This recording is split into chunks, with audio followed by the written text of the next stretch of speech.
بسم اللہ الرحمن الرحیم اللہم صلی علی سیدنا و مولانا محمد النبی الامی وآلہ و صحابہ بارک وسلم صلاۃً و سلام۔ میں سدابار اسلام دین کی بات سے مخاطب ہوں۔ میرا چینل دیکھیے، دکھائیے، لائک کے ساتھ شیئر کیجیے اور گھنٹی بجائیے اور سرکار کے چاہنے والے میرا چینل پھیلائیے۔ اللہم صلی علی سیدنا و مولانا محمد النبی الامی وآلہ و صحابہ بارک وسلم صلاۃً و سلام علیک یا رسول اللہ صلی اللہ علیہ وسلم۔ صفحہ 96، آخری آرام گاہ کی تلاش، پارٹ 51۔ قبرستان سے قریب پورب جانب ایک کشادہ منظر روح پرور خطہ زمین تھی۔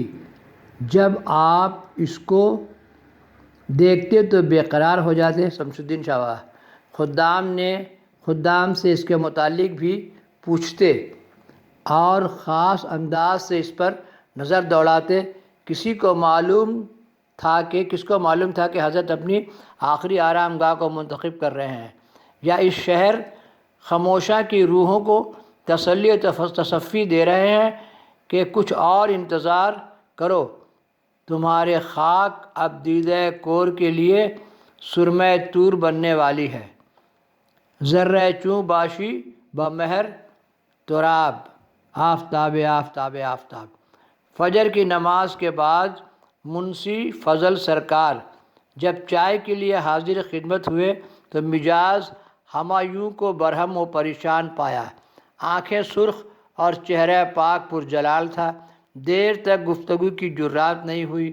ناشتہ کے بعد مہر سکوت ٹوٹا اور خود آپ ہی نے سلسلہ کلام جاری فرماتے ہوئے دریافت کیا کہ قبرستان سے متصل جانب مشرق کس کی زمین ہے، کیسی ہے، کون اس پر قابض ہے، تفصیلاً بیان کرو۔ منشی جی جب اس سرزمین کے متعلق کچھ بتانے لگے تو دوران تذکرہ ضبط حال نہ ہو سکا اور ایک سرد آہ کھینچتے ہوئے ارشاد فرمایا، سخت کرب کا سامنا ہے۔ اس جملے کے ساتھ ہی اللہم صلی علی سیدنا و مولانا محمد النبی الامی وآلہ و صحابہ بارک وسلم صلاۃً و سلام علیہ۔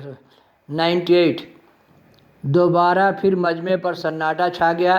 کسی کو یہ شعور و جرات نہیں ہوئی کہ مذکورہ جملہ کی تشریح کرتا۔ اسی بے چینی میں 2 دن گزر گئے اور تیسرے ہی دن پٹنہ کے لیے روانہ ہو گئے۔ رانی گنج سے پٹنہ تشریف لائے ابھی پا رکاب ہی تھے کہ بہار شریف سے ہمشیرہ صاحبہ کی علالت کی خبر پہنچی۔ اس خبر وحشت اثر نے پریشانی اور بے چینی کو اور بڑھا دیا اور والدہ محترمہ حضرت سیدہ اور چھوٹے سرکار حضرت مولانا شاہ قمر الدین صاحب ظفر اندرابی وغیرہ کو ساتھ لے کر بہار شریف رونق افروز ہوئے۔ دوسرے اعلیٰ حضرت اور چھوٹے سرکار تو شاہ اقبال حسین صاحب کے دولت کدہ پر فردکش ہوئے جو بہار شریف میں مردم خیز محلہ انصاری میں واقع تھا۔ البتہ حضرت سیدہ اپنے میرے بھائی سید ظفر حسین کے یہاں اتریں اور سب کے سب تیمارداری میں مصروف ہو گئے۔ علالت نے کچھ ایسا طویل کھینچا کہ 5-6 مہینہ وہاں سب کو قیام کرنا پڑا۔ اسی دوران میں اکثر و بیشتر چھوٹے سرکار کے ساتھ بارگاہ مخدومیت میں بھی جا کر اقتباس فیوز فرماتے رہے۔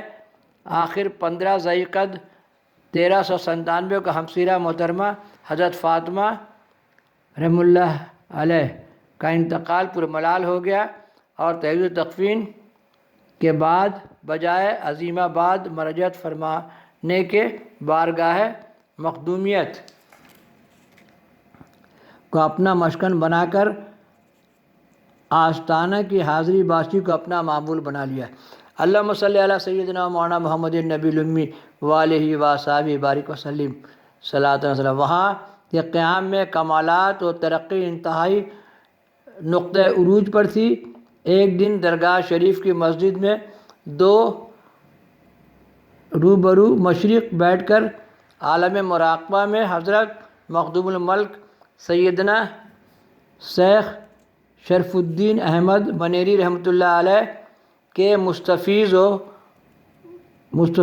مستفید ہو رہے تھے کہ جناب مولوی وزیر الدین صاحب زاویہ نشین موضع سیدی نے اعلیٰ حضرت کو مخاطب کرتے ہوئے کچھ دریافت کرنا چاہا، مگر جواب ناپکر خاموش رہے۔ اس کے کسی خادم نے آگے بڑھ کر حضرت کا شانہ ہلایا۔ آپ نے نگاہ گرم کے ساتھ اس کو دیکھا اور اس آیت کریمہ کی تلاوت کی، وَمَن یَشْ عَن ذکر الرحمٰن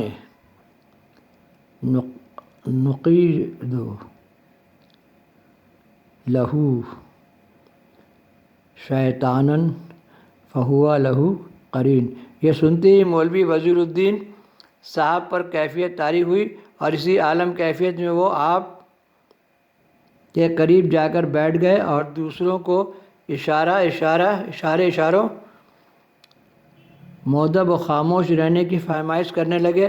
جب آپ مراقبہ سے فارغ ہوئے تو مولوی وزیر الدین صاحب سے معافی کے خواستگار ہوئے، لیکن مولوی وزیر الدین صاحب نے نیاز مندانہ طور پر دستبوسی کی اور خود ہی معافی چاہنے لگے۔ اللہم صلی علی سیدنا و مولانا محمد النبی الامی وآلہ وصحبہ بارک وسلم صلاۃ و سلاما علیک یا رسول اللہ صلی اللہ علیہ وسلم۔